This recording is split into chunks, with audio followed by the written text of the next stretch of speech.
ಇವತ್ತು ನಾವು ಕರ್ನಾಟಕದಲ್ಲಿ ನಡೀತಾ ಇರುವಂಥ ಕೀ ಪ್ರಾಜೆಕ್ಟ್ಗಳು ಮತ್ತು ಆ ಪ್ರಾಜೆಕ್ಟ್ಗಳನ್ನು ಕಾಂಗ್ರೆಸ್ ಸರ್ಕಾರ ಅವ್ರದ್ದು ತಿರಸ್ಕಾರ ಎಷ್ಟೈತೆ ಅಂತ ನೋಡೋಣ.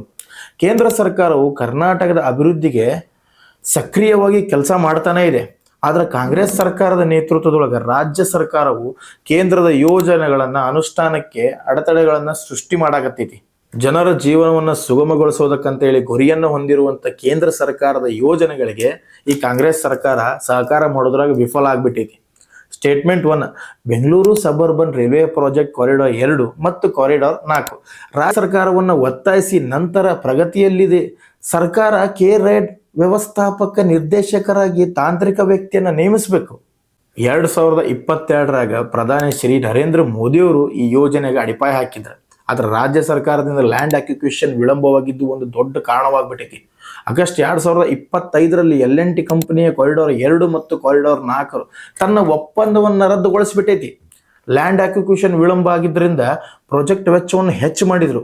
ಕೊನೆಗೆ ಕೇಂದ್ರ ಸರ್ಕಾರದಿಂದ ನಿರಂತರ ಒತ್ತಡ ಬಂದಾಗ 2025ರಾಗ ಕಡೆಗೂ ತಾಂತ್ರಿಕ ವ್ಯವಸ್ಥಾಪಕರನ್ನ ನಿರ್ವಹಣೆ ಮಾಡಿದ್ರು. ಇದರಿಂದ ಕಾರಿಡಾರ್ 4 ಕೂಡ ಸ್ವಲ್ಪ ಪ್ರಗತಿಯೊಳಗೆ ಕಂಡೈತಿ. ಸ್ಟೇಟ್ಮೆಂಟ್ 2, ಇದಷ್ಟೇ ಅಲ್ಲದೆ ಯಶವಂತಪುರ ಮತ್ತು ಕೋಲಾರ ಮಾರ್ಗದ ಕುರಿತು ನಮ್ಮ ರಾಜ್ಯ ಸರ್ಕಾರದ ಈ ಯೋಜನೆಗೆ ಇದ್ದ ತನ್ನ ಬೆಂಬಲವನ್ನು ಹಿಂಪಡ್ಕೊಂತ ಈ ಮಾರ್ಗ ರೆಡಿಯಾಗಿ ಬೆಂಗಳೂರು ಅಭಿವೃದ್ಧಿಗೆ ಮುಖ್ಯ ಕಾರಣ ಆಗ್ತಾ ಇತ್ತು. ಕೇಂದ್ರ ಸರ್ಕಾರ ರಾಜ್ಯ ಸರ್ಕಾರಕ್ಕೆ ಬೆಂಬಲ ಕೊಡಿ ಅಂತ ಹೇಳಿ ಮನವಿ ಮಾಡ್ಕೊಂಡೈತಿ. ಕೋಲಾರ ವೈಟ್ಫೀಲ್ಡ್ ರೈಲು ಮಾರ್ಗವನ್ನು UPA ಸರ್ಕಾರದ ಅವಧಿಯೊಳಗಿದ್ದಾಗ 2011-12 ಆರ್ಥಿಕ ವರ್ಷದಲ್ಲಿ ಸ್ಮಾರ್ಟ್ ಮಾಡಲಾಗಿತ್ತು.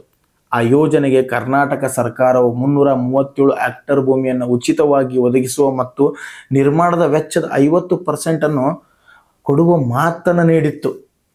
ಆದರೂ ಯೋಜನೆಗೆ ಯಾವುದೇ ಲ್ಯಾಂಡ್ ಅಕ್ವಿಸಿಷನ್ ನಮ್ಮ ಸರ್ಕಾರ ಮಾಡಿಕೊಟ್ಟಿಲ್ಲ. ಸ್ಟೇಟ್ಮೆಂಟ್ 3, ಸಂವಿಧಾನದ ಪ್ರಕಾರ ನೋಡೋದಾದ್ರೆ ಲ್ಯಾಂಡ್ ಅಕ್ವಿಸಿಷನ್ ನಮ್ಮ ರಾಜ್ಯ ಸರ್ಕಾರನ ಮಾಡಿಕೊಡ್ಬೇಕು.